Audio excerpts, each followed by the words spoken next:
APSC চাকৰি পাই নিজৰ হাজবেণ্ডক এৰি থৈ তেওঁ গুচি গল। নিজৰ 14 বছৰৰ সংসাৰটো একে মুহূৰ্তত শেষ কৰি গুচি গল। কাৰণ তেওঁ এতিয়া চাকৰি হৈ গল, তেওঁ পৃথিৱীখন তেওঁৰ হাতত আহি গল। এনেকৈ ভাবি এই নিজৰ হাজবেণ্ডক 14 বছৰৰ সংসাৰ এৰি গুচি গল। কোনে? এইয়া পুষ্পাঞ্জলি ভৰাই 2 বছৰ প্ৰেম কৰি বিবাহত আবদ্ধ হৈ 14 বছৰ সংসাৰ কৰাৰ পিছত নিজৰ হাজবেণ্ডক লুটি পুটি একেবাৰে এতিয়া গুচি গল, উদাও হৈ গল। এতিয়া কি কৰি আছে? এতিয়া ৰাকিব আহমেদে এটা পোষ্ট লিখিছে। পোষ্টটো লিখিছে এনেদৰে যে পুষ্পাঞ্জলি বৰা বা পাৰবিন আহমেদে অকল নিজৰ হাজবেণ্ডৰ লগত 420 কৰা নাই, 420 কৰিছে অসম চৰকাৰৰ লগত। অসম চৰকাৰৰ বুৰ্বক বনাই তেখেতে চাকৰি লৈছে। অসম চৰকাৰৰ চকুত ধুলি দি এই পুষ্পাঞ্জলি বৰাই চাকৰি লৈছে। এই পোষ্টটোত কি লিখিছে সেইটো আপোনালোকক আমি পঢ়ি শুনাই আছো। ইয়া চাওক, ৰাকিব আহমেদে লিখা পোষ্টটো এয়া আপোনালোক সুন্দৰভাৱে চাব পাৰিছে। একেবাৰে প্ৰমাণ সহ আমি আপোনালোকক পঢ়ি শুনাইছো। আগতে পাৰবিন আহমেদ বা পুষ্পাঞ্জলি বৰাই অকল মোৰ লগত 420 কৰা নাই, অসম চৰকাৰ আৰু APSCৰ লগতো 420 কৰিছে।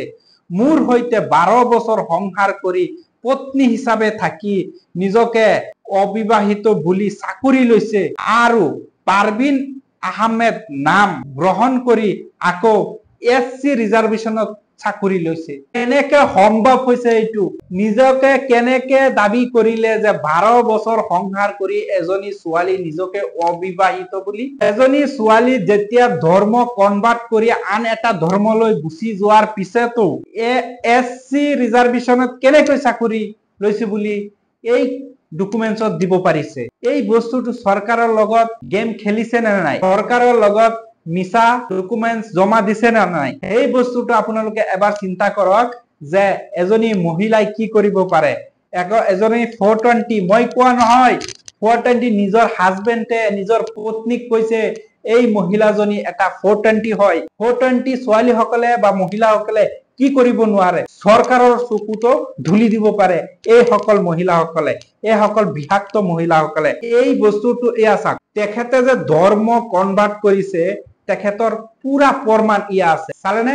এজনী ছোৱালী নিজে সৎ ইচ্ছাই আদালতত গৈ যেতিয়া ধৰ্ম পৰিৱৰ্তন কৰে তেখেতৰ এটা চাৰ্টিফিকেট হয় নে নহয়? এই চাৰ্টিফিকেটটো ইয়া আছে। লখিমপুৰৰ ছোৱালী হয়। তেখেতৰ নাম আছিল মিছ পুষ্পাঞ্জলি বৰা। পিছত যেতিয়া ইছলাম ধৰ্মত বা মুছলিম ধৰ্মত গ্ৰহণ কৰাৰ পিছত তেখেতৰ নাম হৈছে পাৰবিন আহমেদ। তেতিয়াহ'লে পাৰবিন আহমেদে যেতিয়া APSC চাকৰি হৈছে, চাকৰি হোৱাৰ পিছত কিন্তু এই নিজৰ হাজবেণ্ডক এৰি থৈ গুচি গল। থোৱাৰ পিছতো যেতিয়া চৰকাৰৰ কিছুমান ডকুমেন্টছ দিব লাগে, যিকোনো মহিলাই ধৰক, যিকোনো মহিলাই, যিকোনো মানুহে এজনে যদি নিজৰ ধৰ্ম কনভাৰ্ট কৰি আন এটা ধৰ্মলৈ গুচি যায়, সেইটো আগৰ ধৰ্মটো থাকে নে? নাথাকে। আকৌ তেখেতৰ ঘূৰি আহিব লাগিব। আইনগতভাৱে হওক বা নিজৰ সৎ ইচ্ছাই হওক আহিব লাগিব। আহি পেলাই তেখেতে দাবী কৰিব পাৰিব আগৰ ধৰ্ম। কিন্তু যদি কোনো মহিলাই বা কোনো পুৰুষে বা কোনো মানুহে নিজৰ ধৰ্ম এৰি আন এটা ধৰ্ম কনভাৰ্ট হৈ যেতিয়া সেই ধৰ্মটো গ্ৰহণ কৰে নিজ সৎ ইচ্ছাৰে, তেখেতে সেই ধৰ্মটোত যেতিয়ালৈকে সেই ধৰ্মটোৰ পৰা উভতি নাহে কিন্তু সেই ধৰ্মটি থাকিব। এতিয়া কথাটো হৈছে এই পুষ্পাঞ্জলি বৰাই যেতিয়া নিজৰ ধৰ্ম কনভাৰ্ট কৰি ইছলাম ধৰ্মত আহিল, অহাৰ পিছত তেখেতৰ চাকৰি হৈছে। চাকৰিত কি দিছে যে SC ৰিজাৰ্ভেশ্যন চাকৰি হৈছিল। SC ৰিজাৰ্ভেশ্যন চাকৰিটো হল কেনেকে? তেখেতে নিজে সৎ ইচ্ছাৰে ধৰ্ম কনভাৰ্ট কৰিছে। ধৰ্ম কনভাৰ্ট কৰাৰ পিছত এতিয়া তেখেতৰ চাকৰিত আকৌ SC ৰিজাৰ্ভেশ্যন হল কেনেকে? ডাঙৰ প্ৰশ্ন। এইবোৰ কিয় সংবাদ মাধ্যমত কিয় নাহে? এইবোৰ বস্তু আহিব লাগিব। তেনেহলে মই ৰাকিব আহমেদ ভাই তোমাক আমি এটা কথা কৈছো, তুমি মনোবল লৈ, সাহস লৈ তোমাৰ যিটো বস্তু, তোমাৰ যিটো গোপনীয়তা বস্তু আছে, যিবোৰ বস্তু আছে তুমি প্ৰকাশ কৰা। তোমাৰ কোনো অন্যায় নহয়। তুমি প্ৰকাশ কৰিলে তোমাক কোনে ধমকি দি আছে? আৰু কিবা এটা লিখিছে ৰাকিব আহমেদে কিবা আৰু লিখিছে, ইয়া চাওক, ফেক একাউন্ট খুলি মোক বদনাম কৰিবলৈ কিছুমান দালাল উঠি পৰি লাগিছে। কি কৰিলে ভাল হব?